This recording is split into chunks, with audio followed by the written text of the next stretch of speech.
page 216 217 ka tafsir al-Qur'an de sura 10 ala fame inna awliya allahi no weldiɓe allah ɓen la khawfun alayhim kulul fawakibe wala hum yawna yahzanuna sunoytoɓe ya allah waɗa jiyaɗo e maɓɓe amin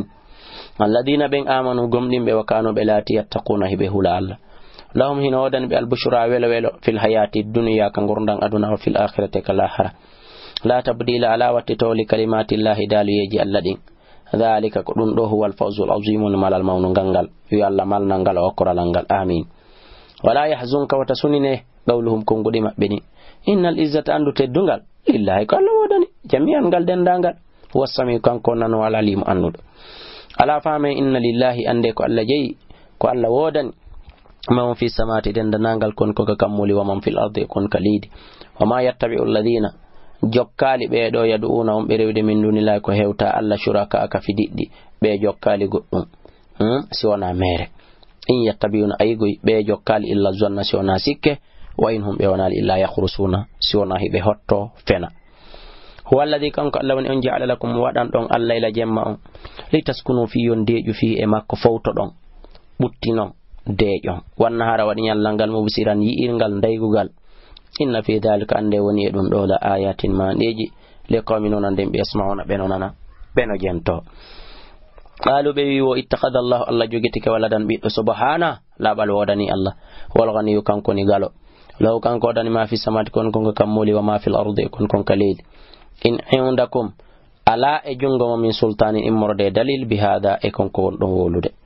ataquluna en wawla ila allah libon e hore allah ma la ta'lamuna kon anda qul yatabe innal ladina anduna be yaftaruna won be fende ala allah liba e hore allah kadiba penale la yuflihuna be malatake mata'un ko nafawel fi dunya ka aduna gongel ni woni ko be woni hebude thumma ilayna refti ko faade ka amen marji o mon ruttorde mabbe den thumma nudhiquhum refti men medina be al adaba shadida lette tiiɗude sattude bima kanu sabu konko ɓe laati yakfuruna hiɓe yedda wayliten watulu jango alayhim e dow maɓɓe naba ano khabar qissa histoire tariha annabi nuhu e do qala tumande o ma kanno li qawmihi ɓe makko ɓe ya qawm kono yimɓe in kana silari ke kabura alaykum hino satte mon maqami ñiɓande komi ñiiɓi kon hakkunde mon ɗi duuɓi fof tawi ɗum mettiti on o tadkiri e waaju an ko min on andintirirte ko mbi ayati layaji allah ɗe o wi on warayla fa alallahi min do hare ka allah tawakkal ton komi holori faaji min haray moɓidiri amara kon pewje mon ɗin fof wa shurakaakum e kafi ɗiɗɗi moɗon ɗin fof thumma la yakunu refti wata laatu amurkum fiyake mon ɗon alaykum e dow moɗon wommatan sikke wo summa godo ilayya refti ñawon faade an mayde nden wala tunzirun wata on nettinana fa in tawallaytum son hocciti on salike fama sa'altukum min milandaki min ajrin immurde e joddi in ajri en joddi andi wonali illa ala allah sonaka allah wa umirtu mi yamirama an akuna nde mi laatoto minal muslimin jeyaɗo e julɓe jebbilaniɓe allah mi jaɓile kadi fa kaddabuhu ɓe fennimo fa najjaynahum men dandimo o man ma'ahu e ɓe wonduɓe makko fil fulki kalana wa ja'alnahum min waɗi ɓe khala'ifa lontiɓe wa aghraqna min yooli alladina ɓen kaddabu fennuɓe bi ayatina ayaji amen ɗen fanzur ndari ya akhi musidɗo julɗo wonɗo lanjentade kayfa kana konno latorno aqibatul mundarin battane wajaɓe saliɓen ɓe halkino an kan torikema e to ƴoƴa ma wajitoɗa e ɓeɗo ƴoƴa e maɓɓe thumma ba'athna refti min immini min ba'dihi ɓawa makko rusulan nelaɓe ɗuɗuɓe ila qawmin faade yimɓe maɓɓe ɓen faja'uhum ɓen addani ɓe ɓe bayyinati hujjaji feeñuɗi fama kano kono enele ɓen kadi latanoke li yu'minu hiɓe gomɗina bima kaddabu bihi konko ɓe fennuno e muɗum min qabil ko adi kadhalika kono ni natba'u min notiri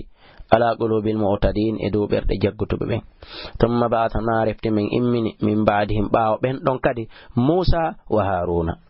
ila fir'auna ɓe yaw haka fir'auna malayi e fedde makko nden e kunu makko ngu bi ayatina wondude ayaji amen ɗen fastakbaru ɓen kadi mawnintini wa kanu ɓe laati qawman yimɓe mujrimina bomɓe falamma ja'ahum tumande arnoɓe alhaqqu gonga kam min indina e morde ka amen nga qalu ko ɓe wi inna hada wo ande ɗum ɗo la sihirun ko bilewni mubinun feeñugo qala Musa na Musa maki ataquluna lil haqqi ene onon on yetoto gonga kan on wi'anay gonga kan lamma ja'akum tumande ka ari on wonde ko bile yagal non asihirun hada e ko bile yagal ni wala yuflihu sahiruna bileɓe ɓe malatake mille mi malete na mi layagal mi jokki qalu be wiene aji itana yar men li talfitana fi yakintim men amma wajadna gay kon ko men tawri alayhi huri mun abana babirabe amen be watakuna lakuma latano onon dido alkibriya o mawnintinare nde lama gongol lego e fewju gongol ko dum faanda alkibriya fil ardi kaledi do wa ma nahnu amenen me wona ilakuma wonande on